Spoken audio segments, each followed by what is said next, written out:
Next topic. कोई जरूरी नहीं कि एक साथ आपको इशारे आ जाए, इसलिए मैं उसको बीच बीच में कट करके नया वीडियो बना दे रहा हूँ। Next topic, force between two parallel conductors carrying current. अगर हमारे दो कंडक्टर हैं जिसमें करंट फ्लो हो रही है, टू पैरेलल वायर्स हैं जिसमें करंट फ्लो हो रही है, इनके बीच में अट्रैक्टिव और मैग्नेटिव रिपल्सिव फोर्स जो पढ़ाया जाता है उसकी कैलकुलेशन करते हैं। आपको यहाँ पर कैलकुलेशन इस विधि से करना है, बाहर से वर्ड से भी होता है। तो force between two parallel conductors carrying current, to wires हैं जिसमें करंट फ्लो हो रही है, उनके बीच में फोर्स का फार्मूला डिटरमाइन करना है। Consider two equal charges E, मान लीजिए दो चार्ज है ई,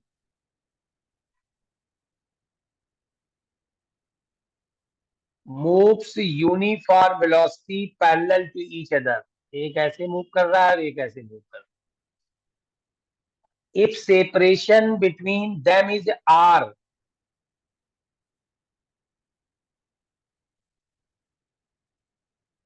तो इस वायर के कारण, इस वायर के कारण इस वायर पर इलेक्ट्रिक फील्ड का फार्मूला लिखो। कितनी दूरी पर है? आर डिस्टेंस पर। बहुत आसान है, अगर ध्यान दो तो आर।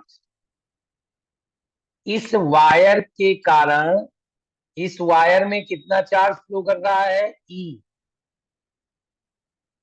इलेक्ट्रॉन, और इसमें ई, इलेक्ट्रॉन। तो वन वायर के चार्ज के कारण उससे आर दूरी पर इलेक्ट्रिक फील्ड, और किस डायरेक्शन में है? 90 डिग्री की डायरेक्शन में है। दूसरा, उसका थीटा 90 हो जाए। तो ये फार्मूला आप जानते हो, लर्न होना चाहिए, बार बार यूज हो रहा है। इसमें थीटा 90 रख दो, ये दिस इज द वैल्यू। आप, हमारे दो हाथ हैं, दोनों में एक एक इलेक्ट्रॉन मोशन कर रहा है, इस इलेक्ट्रॉन के कारण इस पर इलेक्ट्रिक फील्ड, यहां से ये 90 डिग्री की डायरेक्शन में है, तो कितनी इलेक्ट्रिक फील्ड होगी? वो एक क्वेश्चन नंबर 2 है। अब अगर इलेक्ट्रिक फील्ड आपको इस वायर पर पता हो गई, तो मैग्नेटिक फील्ड भी पता हो जाएगी, बी बराबर बीटा क्रॉस ई अपान सी। अब मैग्नेटिक फील्ड कितनी होगी? ये होगी। अब फोर्स कितना लगेगा? पहले वायर के कारण दूसरे पर एफ बराबर E V cross B.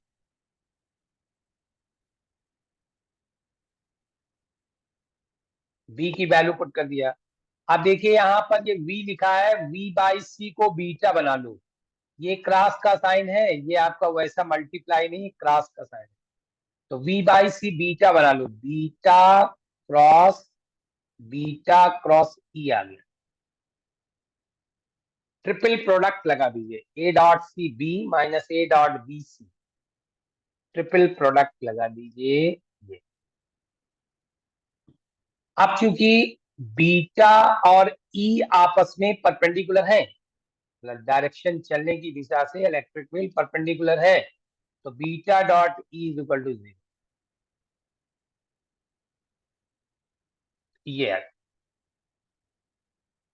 This is the force on other charge due to first charge. कौन सा फोर्स है? Magnetic force. और इलेक्ट्रिक फोर्स भी लगेगा क्योंकि उसमें इलेक्ट्रिक फील्ड उत्पन्न हुई है। तो ये तो आपने मैग्नेटिक फोर्स उस पर निकाल दिया दूसरे चार्ज पर, और इलेक्ट्रिक फोर्स कितना हो जाएगा? ई ई। तो टोटल फोर्स कितना लगेगा दूसरे पर? ये लगे। अब आप कैपिटल ई की वैल्यू पुट कर दीजिए, आपका फॉर्मूला ड्राइव हो जाएगा। कैपिटल ई कितना है? ये कैपिटल ई की वैल्यू पुट कर दीजिए, आपका फॉर्मूला ड्राइव हो जाएगा। This is the formula of force between two parallel rectilinear moving charges.